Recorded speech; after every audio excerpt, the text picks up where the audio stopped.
नमस्कार साथियों। तो आज है 13 मई 2026। दोस्तों, इस वीडियो में हम सिर्फ 4 ही कंपनी की स्टॉक्स के बारे में चर्चाएं करेंगे जिसका आज क्वार्टर 4 की रिजल्ट आउट हुआ, वो भी मार्केट क्लोज होने के बाद। और यकीन मानिए ये चारों कंपनी बम्पर परफॉर्म किया, बम्पर परफॉर्म मतलब, और साथ में डिविडेंड भी दिया है। मतलब इतना डिविडेंड दिया जो कि इसके पहले कंपनी कभी नहीं दिया था। अब देखना होगा कि कल बाजार की हाल कैसा रहता है, उसके ऊपर भी सब कुछ डिपेंड करेगा।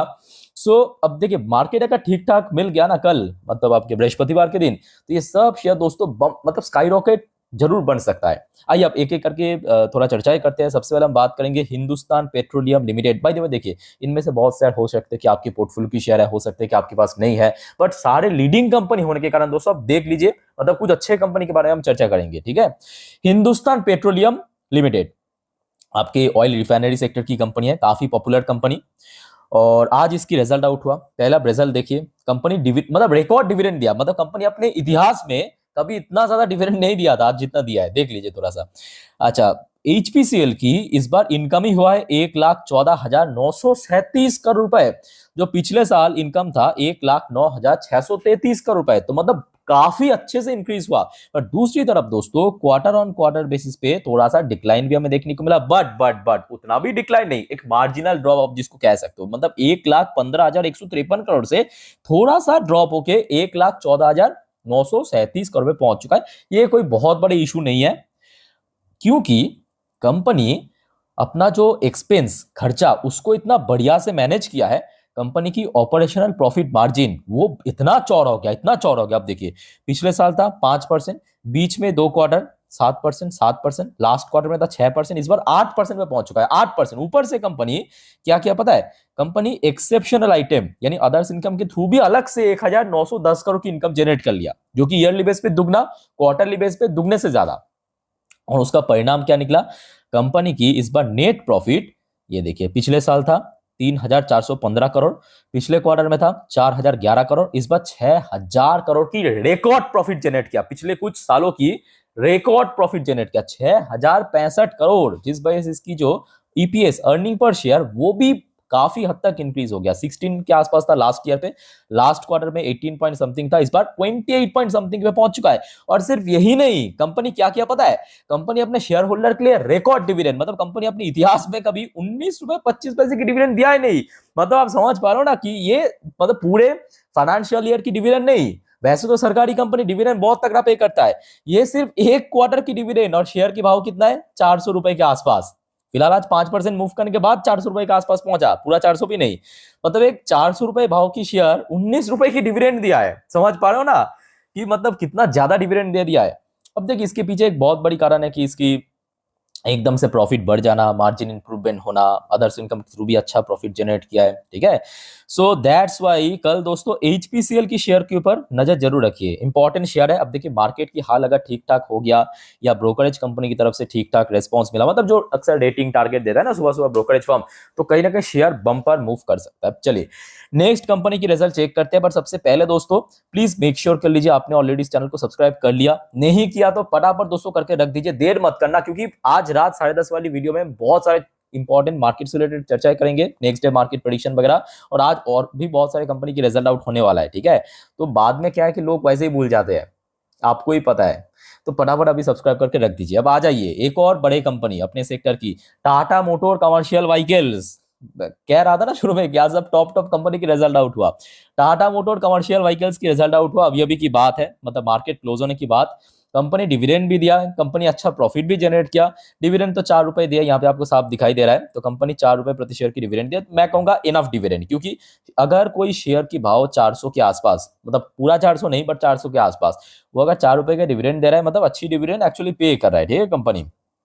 अब चलिए देख लेते हैं कि कंपनी की अल्टीमेटली प्रॉफिट, इनकम कितना क्या हुआ है। अच्छा, कंपनी की इस बार जो कंसोलिडेट प्रॉफिट यहाँ पे हम लोग चर्चा कर रहे हैं, कंपनी की जो प्रॉफिट आया है 1800 करोड़, नोट करना 1800 करोड़, जो ईयर ऑन ईयर बेसिस पे 35% की ग्रोथ रखा।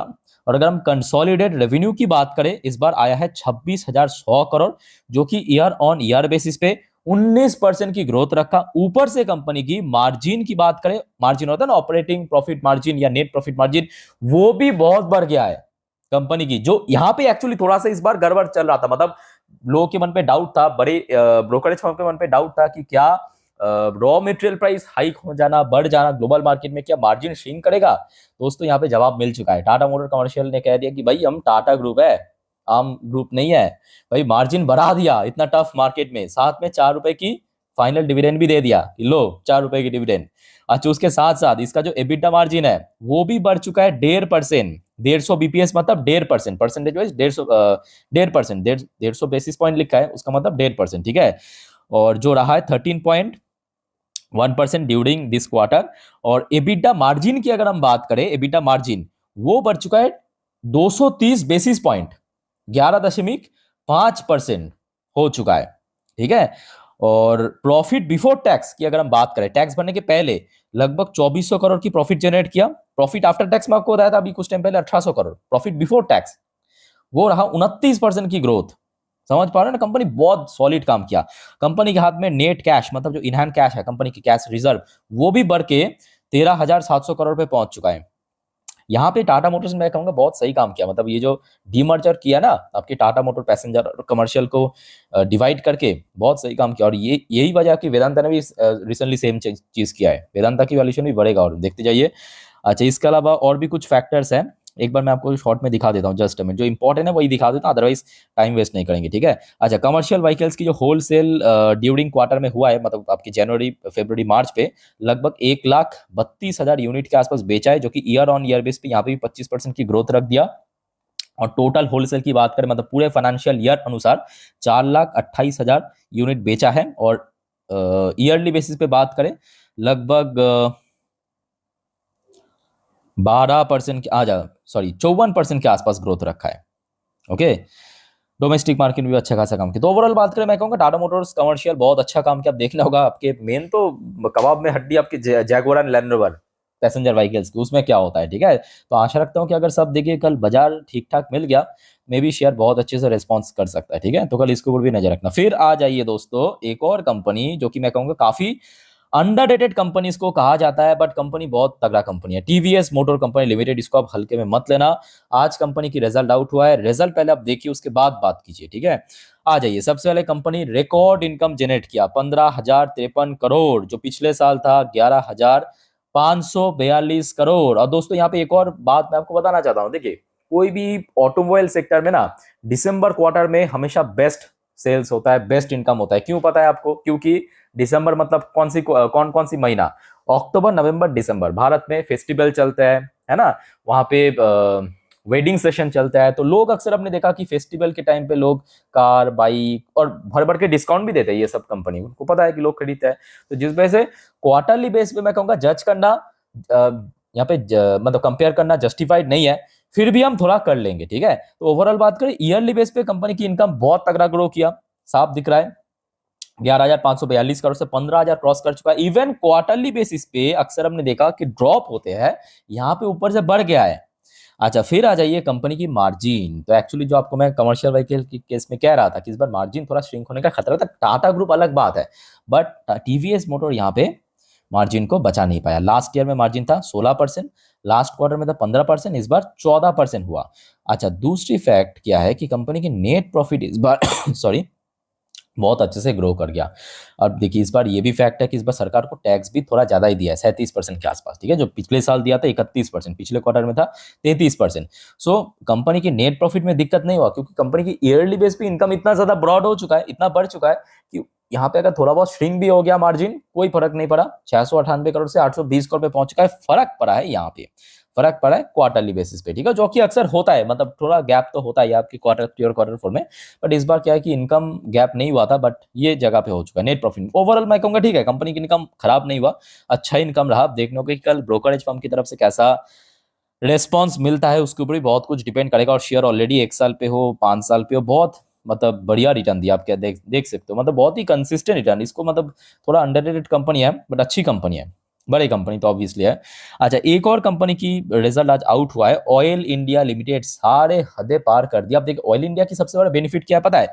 ऑयल इंडिया के बेनिफिट ये है, देखिए ऑयल इंडिया और एचपीसीएल में फर्क क्या है? दोनों ही ऑयल सेक्टर की कंपनी। फर्क ये है, एचपीसीएल सिर्फ ऑयल रिफाइनरी कंपनी है, और ऑयल इंडिया क्या है, ये रिफाइनिंग के साथ साथ ऑयल प्रोड्यूस भी करते हैं। मतलब भारत में जो कोस्टल एरिया पे ऑयल की माइनिंग होता है ना, ऑयल प्रोडक्शन होता है, ऑयल इंडिया, ओएनजीसी ये सब करते हैं। अब देखिए इंटरनेशनल मार्केट में ऑयल की भाव बढ़ गया, कंपनी खुद प्रोडक्शन करते हैं, समझ आ रहा है ना?